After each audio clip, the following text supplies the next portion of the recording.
You may think you know my story. Many have told it. It has long passed into history, into myth.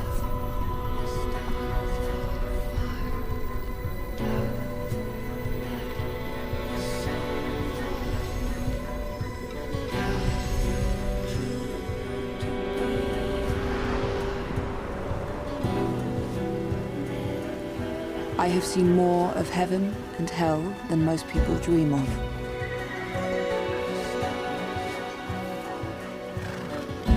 But I was always a willful girl, and followed my heart and spoke my mind. And it is high time I should tell you my story myself. Most people are probably familiar with Shakespeare's Hamlet, or at least know something about its melancholy Dane who hesitates in avenging his father's death. But the new film Ophelia reimagines the play from the point of view of Hamlet's love interest, a young woman named Ophelia who commits suicide. Or does she?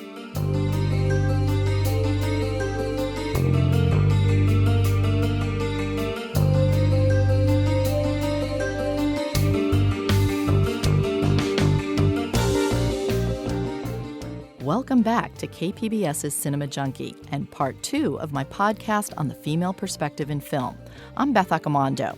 In the second part, I look to the new film Ophelia that stars Daisy Ridley as the title character and was directed by Claire McCarthy. It's based on the young adult novel by Lisa Klein.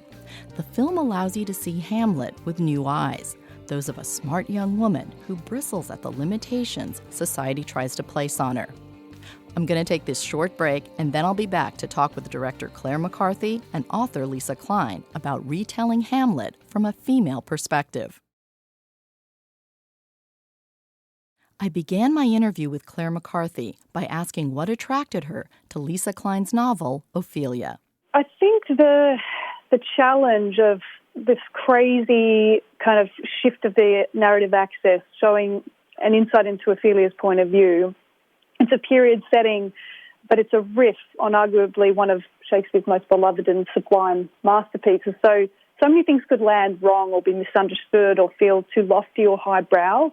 So I was really attracted to trying to set up the best circumstances for a younger audience to feel for these complex characters and hopefully relate to the struggle of Ophelia and to be emotionally moved. So to me, it was going to be a challenge to tell a story about humans across culture and time, and there's some complex themes, jealousy, loneliness, shame, self-loathing, depression, to land these big themes and emotional states in a way that doesn't isolate a younger audience. It felt like we needed to figure out how to have a contemporary touchstone for this, and a lot of that is inherent within the piece, the way that the story has turned on its axis and is telling things differently. And the way that we're navigating through Ophelia's eyes. But yeah, there was a lot of challenges. We discussed the language, and I talked a lot about the need for there to be a crispness and a bounce to the interactions, that this is not trying to be kind of Shakespeare in a classic sense, that we want to see humour and for it to feel like a big, intense, epic world.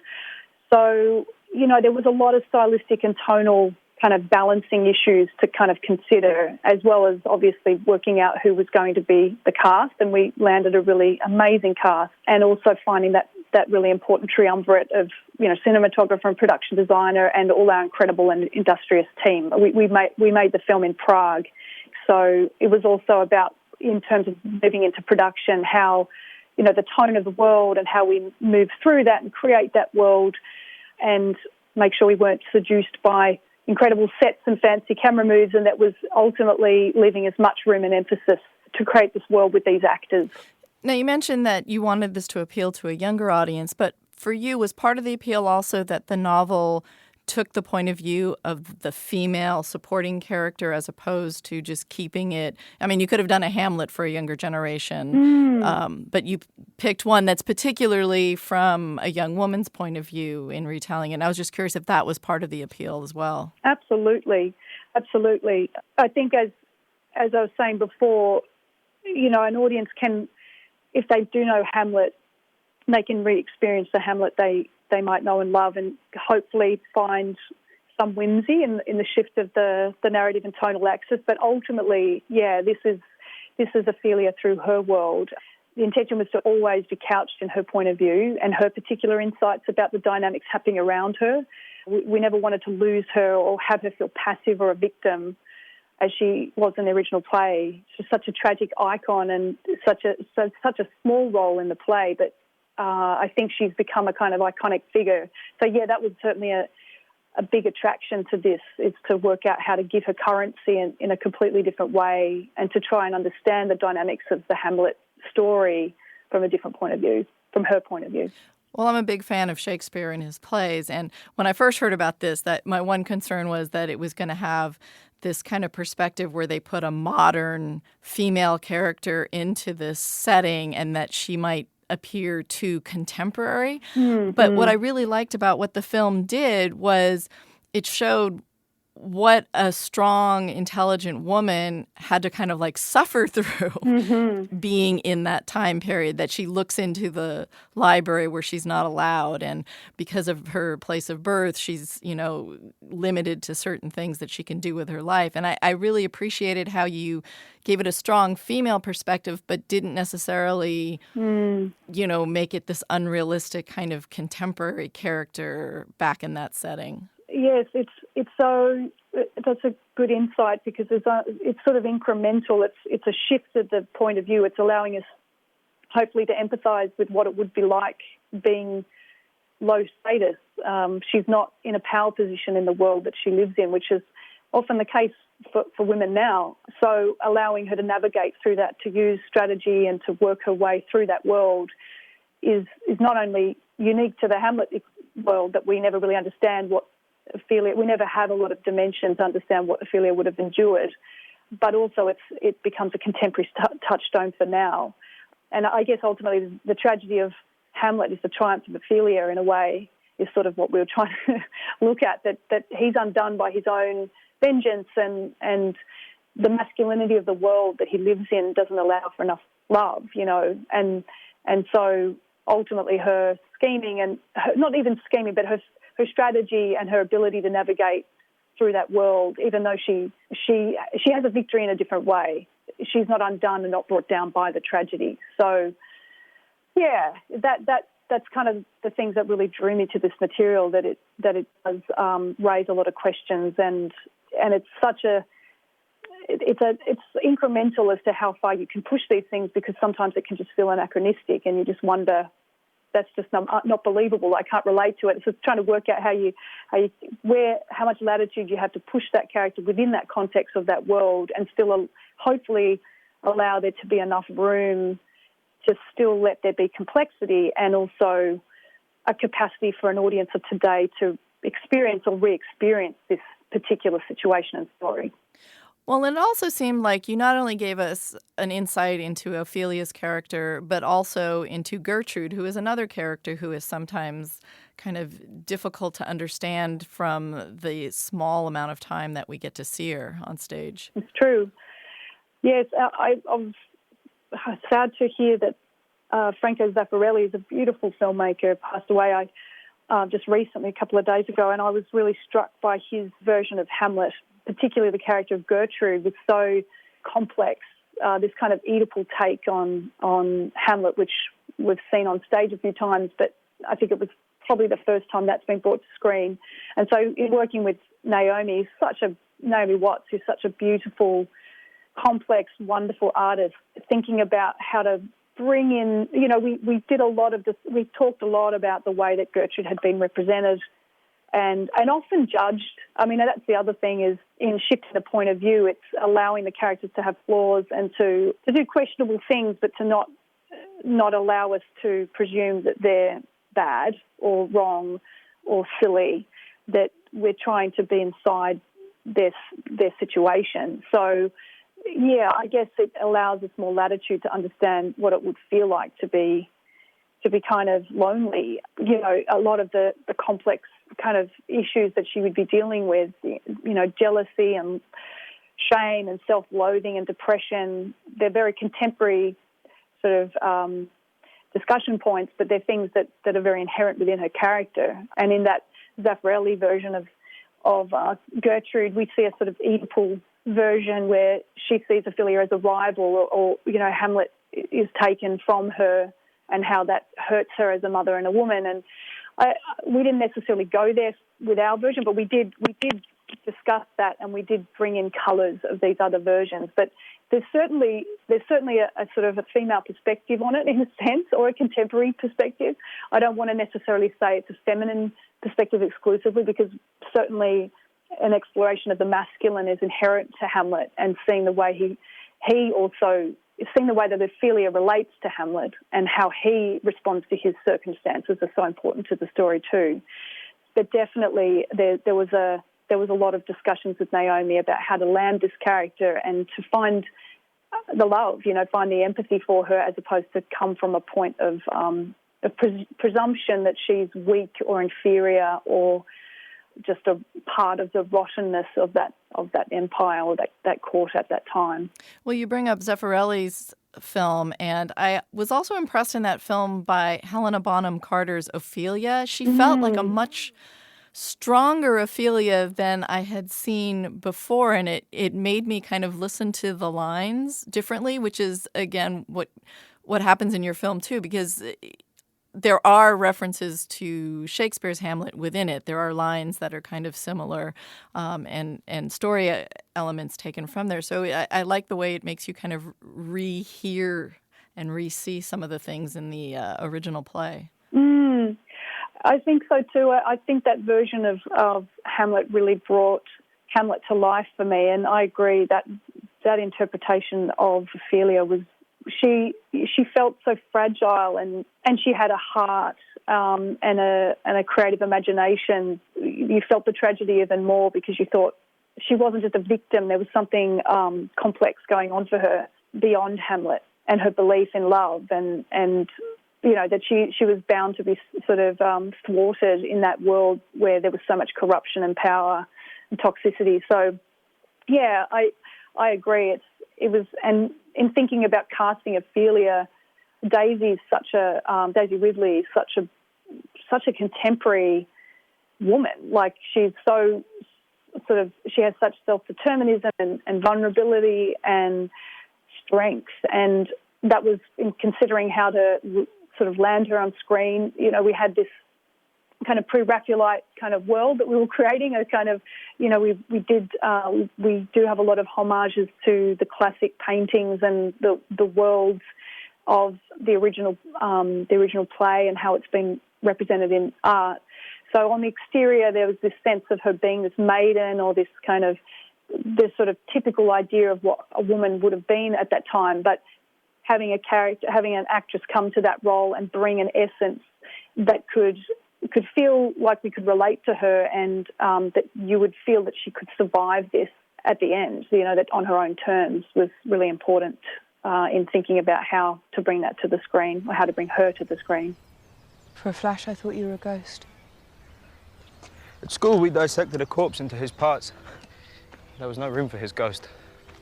I shall have to take your word for it, my lord. I know nothing of the parts of men. You stopped my heart. If your heart stopped, you would die.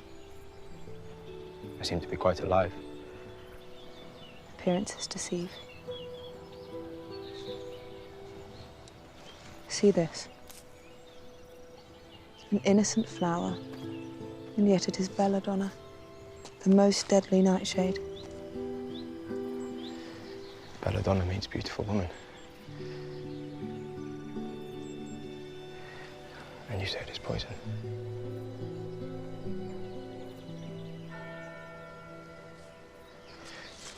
Will you promise to dance with me someday? I'm afraid I dance like a goat.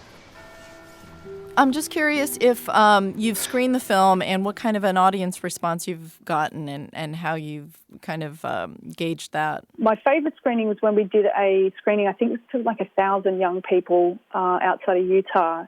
And that was my favourite because it was the first time we'd actually screened to a full audience they were high school students and I think first year uni. And it was overwhelming how much people related to the film, because at that point I wasn't certain if a younger audience would or wouldn't relate to the movie. And it means a lot to me that this is something that younger people can access. That was probably my favourite screening. Yeah, it's my hope that the characters and stories have new currency, and this can invite a younger audience to experience or re-experience, if they do know Hamlet, this kind of a world, and that they're invited to be a part of it and not to be spoken to or spoken at, that this is a conversation that they can be a part of. There are two sides struggling in here. One is baser, one better. She tells my fortune, Horatio. My lord, it is your misfortune. Ophelia, directed by Claire McCarthy and starring Daisy Ridley, opens in select theaters today.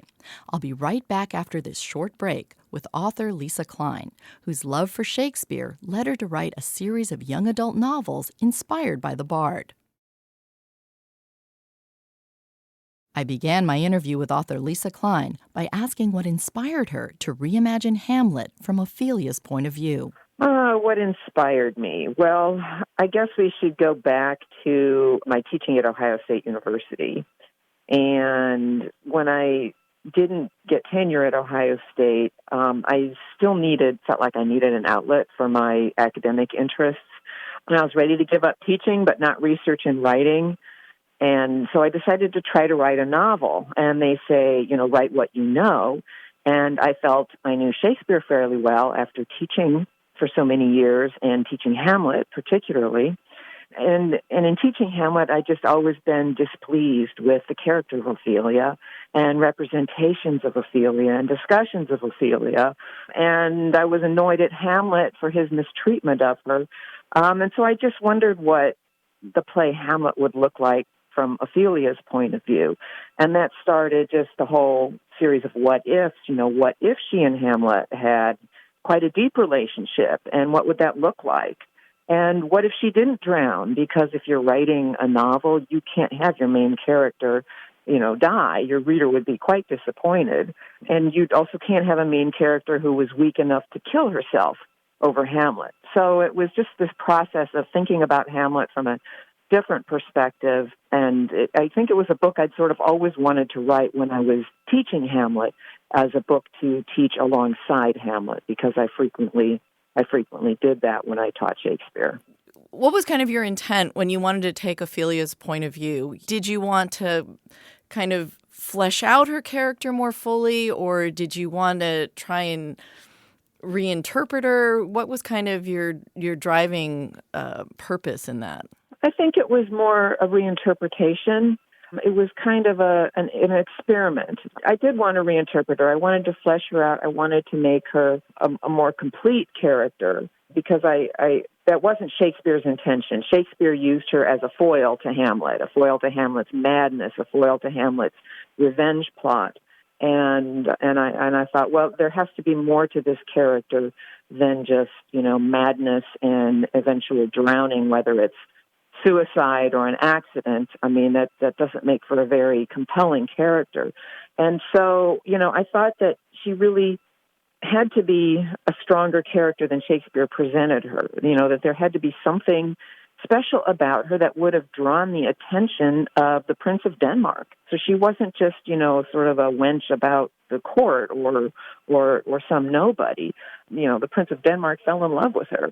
So, with that assumption, I just began to sort of create her character and flesh her out, give her a voice, give her ambitions and desires of her own, make her witty, and give her the intelligence to, converse with Hamlet and to navigate this really dangerous environment, the court of Elsinore, and then ultimately to escape it in order to preserve her life. So it was just one thing led to another, and finally, she was this fully imagined character with a backstory before she came to Elsinore and a story for after she leaves Elsinore. Now, is some of the frustration that you might have felt with the character based on the way she's been interpreted on stage and in film, as opposed to strictly problems coming from the text? Yeah, she has a kind of fire to her, but she also has a real distinct madness. There's no doubt that she is lost her marbles and is deranged and just damaged by everything that's happened to her.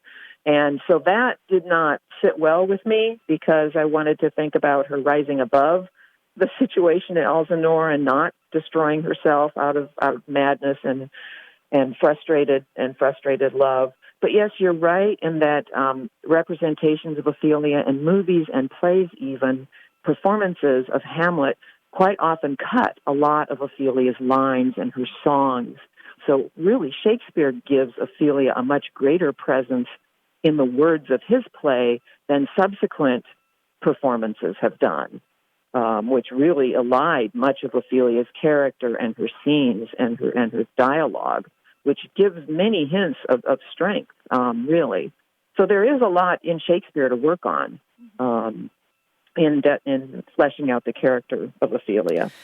And one of the things that I liked about what you did was that it wasn't simply going back and trying to kind of turn her into some feminist hero or change her completely. What I enjoyed was that you created this character who seemed very smart and strong, but she was fighting against kind of the strictures of what society was like at the time. So we get this sense, this picture of what a woman like her was struggling against in that particular period of time. Yes, it really was very important for me to make her historically believable, plausible, and not some sort of proto-feminist or 20th century teenager superimposed back over a Renaissance character. So I took great pains with my research and with my delineation of her character to give her traits and abilities and experiences that would be believable for a woman of her time.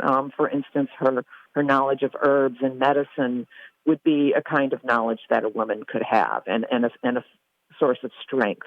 A sort of a knowledge, and it was, of course, the knowledge that made her able to concoct the potion that mimicked death and enabled her escape from Elsinore. So just in her education, she obtains by sort of tagging along with Laertes. I did not want to have an anachronistic character sort of plopped in the middle of this Shakespearean reinvention. Well, and also you point out how much class and, birthright kind of plays into things too, that, because she comes from a family that's perceived as poor and not of royalty, that this kind of sets a certain course for her that seems very difficult to contradict or go against. Yeah, well, it also gives her something to rise above and to achieve, because, of course, when she's taken into Queen Gertrude's company and becomes a lady in waiting, her prospects improve immensely. But she is always fighting against that. She's not noble. She's not well-born. Her father is a slightly dotty advisor to the king. So she does have a lot to overcome, which, of course, you want your character to rise above her circumstances and have something to work for and to overcome. And the story is told from Ophelia's point of view, but you also bring some nice layers and depth to Gertrude as well. It was really important for me because Ophelia doesn't have a mother. And part of what makes her human and yearning and endearing is that she longs for that contact, for that relationship. And so Gertrude becomes kind of a surrogate mother to her. And, of course, their relationship gets very complex and intense because she's hiding from Gertrude her secret romance with Gertrude's son, the prince. And then, later on in the story, which I won't give away, Gertrude has a chance to betray her but does not. And Gertrude herself, I think, is a really compelling figure because we never know when we read Shakespeare's play just how much Gertrude knows about Claudius's evil deeds. Was she complicit at all in the murder of King Hamlet? And so she really has the potential to be a very complicated character. And so I wanted to capitalize on that and make her an important person in Ophelia's life, too. Now, Hamlet is a play that has drawn the attention of other writers in terms of kind of looking at it from different angles. The most memorable is Tom Stoppard's Rosencrantz and Guildenstern Are Dead. So when you were tackling this, what was your thought in terms of how did you want to weave Shakespeare's actual play or characters or, bits of his dialogue? How did you decide that you wanted to use that within the context of your book? Well, I'm glad you mentioned Stoppard because I love that play. And what I did with the book was a little bit of what Tom Stoppard does with Rosencrantz and Guildenstern Are Dead, is that he doesn't change the action of the play, but he shows you what's happening off stage. He shows you other scenes. When Rosencrantz and Guildenstern exit Hamlet, then they have their own, life and their own dialogue, and their other things go on. And so I thought of Ophelia as I laid out Hamlet very carefully, the timeline, the events, everything that happened. And I basically wove Ophelia's story in and out of the Hamlet story, so that I did not change anything about the play Hamlet, the action of the play, but I just looked at it from a different point of view. I did not want Shakespeare aficionados to rise up in arms and say, she changed the play, you just can't do that. So nothing in my book contradicts the play. It's all a plausible what-if, sort of reinterpretation. Yes, you can say I contradict the play because Ophelia doesn't drown, but we never see Ophelia kill herself in the play. We only see Gertrude report that she's drowned. And so it leaves the possibility that Ophelia doesn't actually drown, but that she sort of fakes her drowning and then manages to escape. She has the help of Horatio, the trusty Horatio. So everything I do with Hamlet is plausible within the terms of Shakespeare's play, which was kind of what I said was sort of an intellectual exercise for me. I enjoyed doing that. I enjoyed augmenting Hamlet without changing it. And Ophelia has now been made into a film with Daisy Ridley, who was in the Star Wars films. Yes. Have you had a chance to see it? I did, and I do love it. I think it's visually stunning. Daisy Ridley is a lovely Ophelia. George McKay is a very endearing Hamlet, and Clive Owen is Claudius, a very menacing figure, and Naomi Watts has just not one but two great roles in the film. The film is not the book, and that's okay. It's its own thing. I just feel incredibly lucky that my book won the lottery, so to speak, by actually getting made into a movie, and which is entirely due to the persistence of its producers. I mean, obviously, when they make a film, they usually have to cut down on what a novel does. But do you feel they captured the essence of what you were trying to do with the book? I think so. Of course, you're right. They did have to pare down much of the book in order to make it into a movie. I got to go to Prague to see some of the filming, which was fascinating. I'd been shown the script beforehand just out of a courtesy because I did not have any input in it, but I read it and I had a few reservations about it, but seeing the film, those reservations were put to rest because the film was no longer words on a page, which is like a black and white snapshot, really. But the film itself became a living thing, and the words are spoken, but with gestures and facial expressions and intonation. And you've got actors in their costumes in elaborate settings and music and creative camera work, so that the script is like this minor piece. It's only the starting point for the movie, and it was interesting to watch that process and see how words on a page are transformed utterly in coming to life as a movie.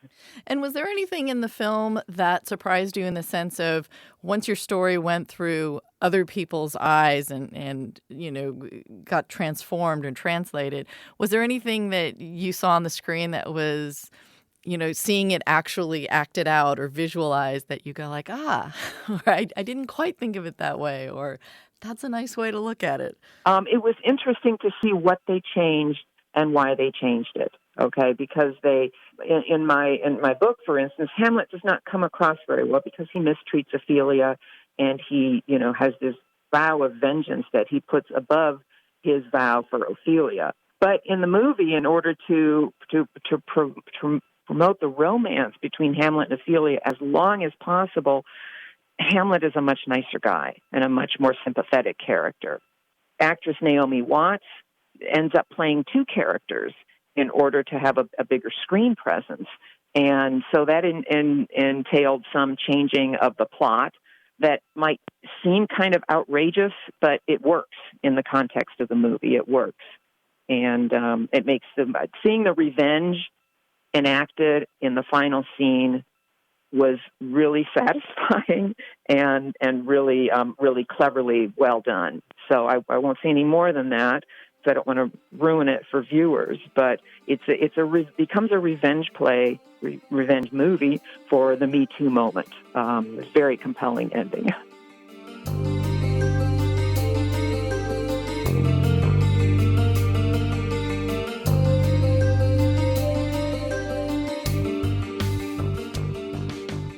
That was author Lisa Klein. Her novel Ophelia is now a movie starring Daisy Ridley. Be sure to listen to part 1 of this podcast featuring Heidi Honeycutt, programmer of Etheria Film Night, which focuses on women genre directors. I'll be back in 2 weeks with an interview with director Lulu Wong about her Sundance hit The Farewell. Please subscribe to Cinema Junkie on iTunes and leave a review if you enjoy the show. Or better yet, tell a friend. So till our next Film Fix, I'm Beth Accomando, your resident Cinema Junkie.